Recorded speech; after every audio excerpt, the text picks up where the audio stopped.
Praise the lord. Canaan దేశంలో ప్రవేశించిన కాలేబు గురించి ఈ వీడియోలో మనం తెలుసుకుందాం.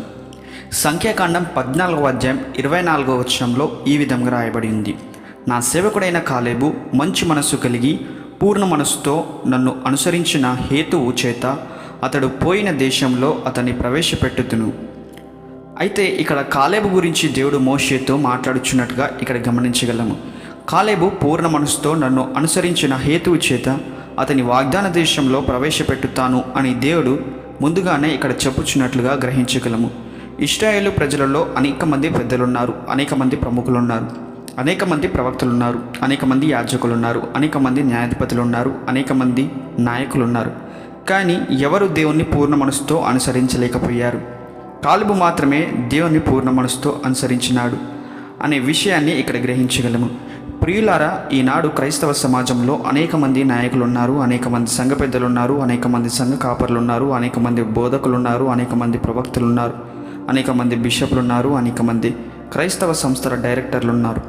ఎంతమంది దేవుణ్ణి పూర్ణ మనసుతో అనుసరించేవారు ఉన్నారు అని ప్రశ్నించినట్లయితే ఎంతమంది దేవుని పూర్ణ మనసుతో అనుసరించుచున్నారని సమాధానం చెప్పగలరు?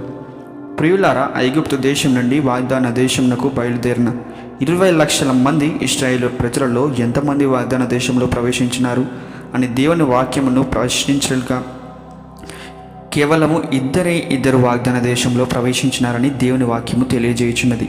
ఆ ఇద్దరు ఎవరో అని ఆలోచించినట్లయితే సంఖ్యాకాండము 32వ అధ్యాయము 11, 12 వచనములు చదివితే కాలేబు మరియు యెహోషువ మాత్రమే వాగ్దాన దేశంలో ప్రవేశింపజేస్తానని దేవుడు ఇక్కడ చెప్పుచున్నట్లుగా గమనించగలము.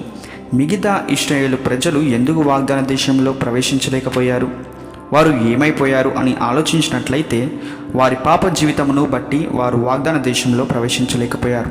వారి అవిశ్వాస జీవితమును బట్టి, వారి అవిధేయత జీవితమును బట్టి, వారి అక్రమ జీవితాన్ని బట్టి, వారు సనుగుచుండు జీవితాన్ని బట్టి, వారు తిరుగుబాటు స్వభావాన్ని బట్టి వారు వాగ్దాన దేశంలో ప్రవేశించలేకపోయారు. అరణ్యములోనే చనిపోయారు, అరణ్యంలో పాతిపెట్టబడ్డారు.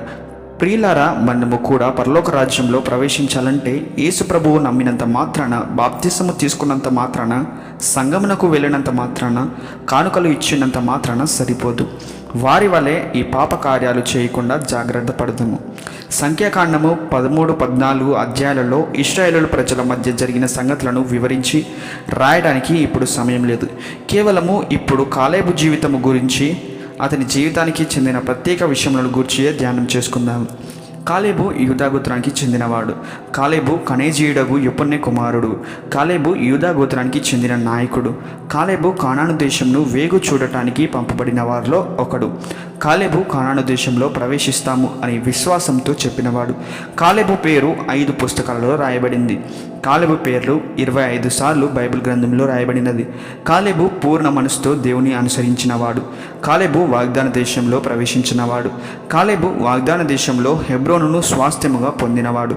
కాలేబు యుద్ధవీరుడు. కాలేబు హెబ్రోన్లో నుండి శత్రులను వెళ్ళగొట్టినవాడు. కాలేబు తన పిల్లల ఎడల మంచి మనసు గలవాడు. కాలేబు అనే మాటకు వేట కుక్క అని అర్థము. ఇంతవరకు కాలేబు జీవితమునకు సంబంధించిన కొన్ని విషయములు తెలుసుకొని ఉన్నాము. ఇప్పుడు కాలేబు జీవితంలోని ముఖ్య లక్షణములను తెలుసుకుందాము. యవనస్తునిగా తన జీవితంలో ప్రారంభించిన కాలేబు ఇశ్రాయేలు ప్రజల మధ్య ఒక నాయకునిగా ఎదిగి ఉన్నాడు. యెహోషువ దృష్టిలో, మోషే దృష్టిలో మంచి సాక్ష్యము కలిగిన వ్యక్తి కాలేబు. ఐగుప్తు దేశం నుండి బయలుదేరినప్పటి నుండి ఎంతోమంది నాయకులు దేవుని ఆజ్ఞలను అవిధేయత చూపించి నాయకత్వమును కోల్పోయారు. కాలేబు మాత్రము ఎక్కడ దేవుని మాటకు అవిధేయత చూపించలేదు. ఇశ్రాయేలుల మధ్యలో ఎన్నో సమస్యలు వచ్చాయి. కాలేబు మాత్రమే ఏ సమస్యలో చిక్కబడలేదు. కాలేబు తన జీవితంలో ఎన్నో వ్యతిరేక పరిస్థితులను ఎదుర్కొన్నప్పుడు ఎక్కడ తన విశ్వాసమును కోల్పోలేదు. కాలేబు జీవితంలో ఎన్నో పాపశోధనలు వచ్చి ఉండవచ్చు. ఎప్పుడు కానీ ఎక్కడ కానీ పాపంలో పడినట్లుగా చూచి ఉండము. కాలేబు గొప్ప నాయకునిగా ఎదిగినవాడు. వాగ్దాన దేశంలో ప్రవేశించడానికి ఆయన ఉన్న లక్షణాలే ఆయనను ఆ స్థితికి తీసుకొని వెళ్ళాయి. ఆయన జీవితాన్ని ధ్యానించినట్లయితే సంఖ్యాకాండము 13వ అధ్యాయము 6వ వచనంలో సమర్పణ నాయకుడు అని ఉంది. సంఖ్యాకాండము 13వ అధ్యాయం 30వ వచనంలో సంపూర్ణ విశ్వాసము గల నాయకుడు అని ఉంది. సంఖ్యాకాండము 14వ అధ్యాయం 24వ వచనంలో సాక్ష్యము గల నాయకుడు అని ఉంది. యెహోషువ గ్రంథము 14వ అధ్యాయం 11వ వచనంలో సామర్థ్యము గల నాయకుడు అని ఉంది. యెహోషువ గ్రంథము 15వ అధ్యాయం 19వ వచనంలో సంసార బాధ్యత గల నాయకుడు అని ఉంది. ఈ రీతిగా బైబిల్ గ్రంథంలో కాలేబు నాయకత్వం గురించి రాయబడింది. ప్రియులారా, ఇంతవరకు కాలేబు జీవితంలోని ముఖ్యాంశాలను తెలుసుకుని ఉన్నాం. ప్రియ సహోదరుడా, సహోదరి, మరి మన జీవితం ఎలా ఉన్నది? కాలేబు వలె మంచి లక్షణములు మీలో ఉన్నాయా? కాలేబు వలె సమర్పణ జీవితం నీలో ఉందా? లేక ప్రతి విషయంలోనూ అస్థిరుడుగా జీవించుచున్నావా? కాలేబు వలె సంపూర్ణ విశ్వాసము నీలో ఉన్నదా? లేక పరలోకమునకు వెళ్తానో లేదో అనే సందేహంతో జీవించుచున్నావా? కాలేబు వలె మంచి సాక్ష్యము గల జీవితము నీలో ఉన్నదా? లేక మంచి సాక్ష్యం లేకుండా, రక్షణ అనుభవం లేకుండా జీవించుచున్నావా? ఇంకా ఎంతకాలము రక్షణ అనుభవం లేకుండా జీవిస్తావు?